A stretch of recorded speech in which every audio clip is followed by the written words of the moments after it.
একটি হোটেল, কিন্তু কোথাও কোনো কর্মচারী নেই। মনে হয় যে এটা সিএনজি স্টেশন, সিরিয়ালে এত থাকে, দাঁড়ানোর জায়গা পায় না। খেয়ে গিয়ে মানুষ নিজেরাই টাকা রেখে আসে একটা বয়ামে। আর রান্নাঘর থেকে শুরু করে খাবার পরিবেশন, প্লেট ধোয়া থেকে গরম গরুর মাংস তুলে দেওয়া, সবকিছুই করছে একজন মানুষই, একা, নিঃশব্দে, দ্রুত, ক্লান্তিহীন। কে এই মানুষ? কেন তিনি একাই দৌড়াচ্ছেন গোটা হোটেলে? আর এত গরম ধোয়া তোলা ভাত, গরুর মাংস, মাছ সবই আবার এত সস্তায়। গরু দিয়ে 100, ডিম দিয়ে 60, মাছ দিয়ে 80, সবজি দিয়ে 40। এটা কি হোটেল নাকি এক টুকরো বিস্ময়? চলুন ঢুকে যাই অদ্ভুত এই হোটেলের ভেতরে, যেখানে নিয়ম নেই কিন্তু আছে বিশ্বাস, আর আছেন একজন ওয়ান ম্যান আর্মি। বেলেট একবার রাত দিয়ে লেয়া খায়ালায়, কিছু থাকে না আমার। সবাই নিজে নিজে খাইবো, খায়া আবার টাকা ওই যে ওই ডিব্বাটার ভিতরে আলাইবো। তো যখন 1500 2000 হয়, তখন আমি আবার একটু সেভ করে লই। 200-400 কম হয়, এত মানুষের টানে এমনি এমনি খরচ পাতি। কিন্তু কেউ এরকম আসে না যে বেশি লিয়া যায়। এগুলো আমার অভ্যাস হয়ে গেছে। হ্যাঁ, আমি একাই সব সামলাই। সকালে আয়া ভাগ শাক করি, কুড়া কাটা সবকিছু আমি করি। সকাল 8টার থেকে বাজার বাজার আমি করে নিয়ে আসি। কাটা কুড়া সবই আমারই। রান্না করি গরুর মাংস, কেজিতে 20 পিস, 50 গ্রামের পিস, 100 টাকা, ভাত ফ্রি, যে দূর খাইতে পারে।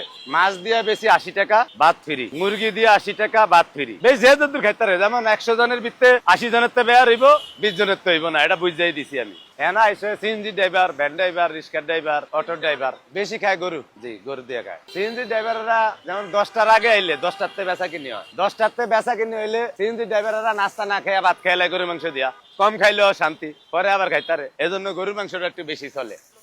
আছে আছে, এই যে অফিসের লোকজন আসে, এই যে বড় অফিসার, হেরাও আইসা খায়া যায়। নিজের জন্য মাঝে মাঝে ও নিজে রান্না করতে, সিঙ্গারা খাইতে মন চাইছে, ও নিজে থেকে রান্না করে সিঙ্গারা বানাইতেছে। কিছু পুরান কাঠ টাট, লাকড়ি টাকড়ি যা যায় যে গাছপালা থেকে যেগুলো ভাঙা পড়ে, ওগুলো দিয়েই ও চুলা বানায়। যেদিন ওর সিঙ্গারা খাইতে মন চাইছে, ও নিজেই 100 সিঙ্গারা বানাই ফেলছে। তো আশেপাশে সবাইটা খাওয়াইতেছে, বেচা কিনাও হইতেছে। আবার দিনে সিঙ্গারা বানায়, রাতে পুরি বানায়। যখন ওর যেটা মন চায় ও নিজে নিজে রান্না করে খায়। তো ওর রান্নাটা অনেক মজা।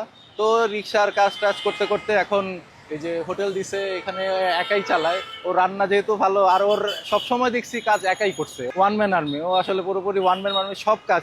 এখনো তো এটার পরে ও আরেকটা কাজ করবে নিজে থেকেই, এই যে আবার রিক্সার গ্যারেজের কাজ করবে, রান্না বান্না, ধোয়া, সবকিছু ম্যানেজ করা সব ও একাই করে আর কি। আমরা তো রেগুলারই খাই, মানে এখানে লাকড়ি চুলায় রান্না করে, আর ও রান্না চোখের সামনে রান্না করে সবকিছু। ছোটবেলা থেকে চিনি তো, ওর মধ্যে ভেজাল নাই আর কি। তো ফ্রেশ জিনিসপাতি করে নিজে খায়, এবং ওর পরিচিত আমরা যারা আছি আমাদেরকেও খাওয়ায়। ও স্বাচ্ছন্দ্য বোধ করে আর কি। আর ভালো রান্না হয়, ফ্রেশ খাবার হয়, সবজি টবজি সবকিছুই ভালো। বাজারটা প্রতিদিনের তো প্রতিদিন শেষ হয়ে যায়, মানে একটু পরে আসলে পাওয়া যায় না আর কি। মানে পুরা সিএনজির কাউন্টার মনে হবে যে ও, আমরা এই দোকানের নাম দিছি হচ্ছে লয়া লয়া খান। মানে ও সবসময়, ও যেখানে